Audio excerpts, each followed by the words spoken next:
টেকভিশন computer education centre head office দ্বাৰকুছিত ৭৭তম স্বাধীনতা দিৱস পালন কৰা হয়।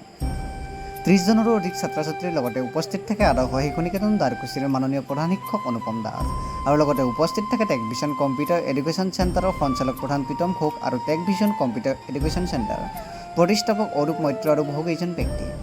পতাকা উত্তোলন কৰিছে আদৰ্শ শিশু নিকেতন দ্বাৰকুছিৰ মাননীয় প্ৰধান শিক্ষক অনুপম দাসে। লগতে স্বাধীনতা দিৱসৰ লগত সংগতি ৰাখি দুআষাৰ বক্তব্য প্ৰদান কৰে টেকভিশন কম্পিউটাৰ এডুকেশ্যন চেণ্টাৰৰ প্ৰতিষ্ঠাপক অৰূপ মৈত্ৰই।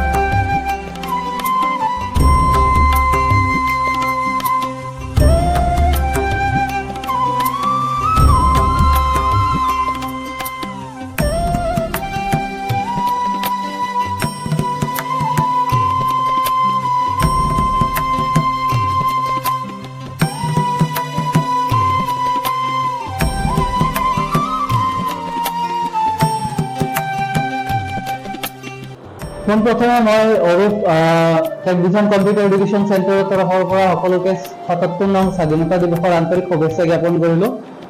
আমাৰ অইন বেলেগ দৰে এইবেলি আমাৰ টেকভিশন কম্পিউটাৰ এডুকেশ্যন চেণ্টাৰৰ তৰফৰ পৰা পতাকা উত্তোলন কৰা হৈছে আৰু পতাকা উত্তোলন কৰিছে আমাৰ দ্বাৰকুছি আদৰ্শ শিশু নিকেতন দ্বাৰকুছিৰ আমাৰ মাননীয় প্ৰধান শিক্ষক অনুপম দাস ছাৰ। সকল বীৰ শ্বহীদৰ বাবে আমি আজি স্বাধীনতা লাভ কৰিছোঁ, সেইসকল বীৰ শ্বহীদক আমাৰ তৰফৰ পৰা শতকোটি প্ৰণাম জনালোঁ।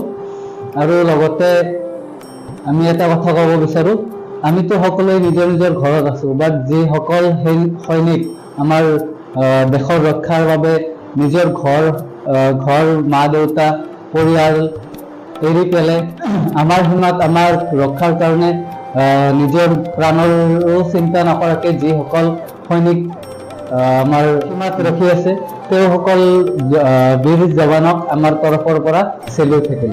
জয় হিন্দ, বন্দে মাতৰম।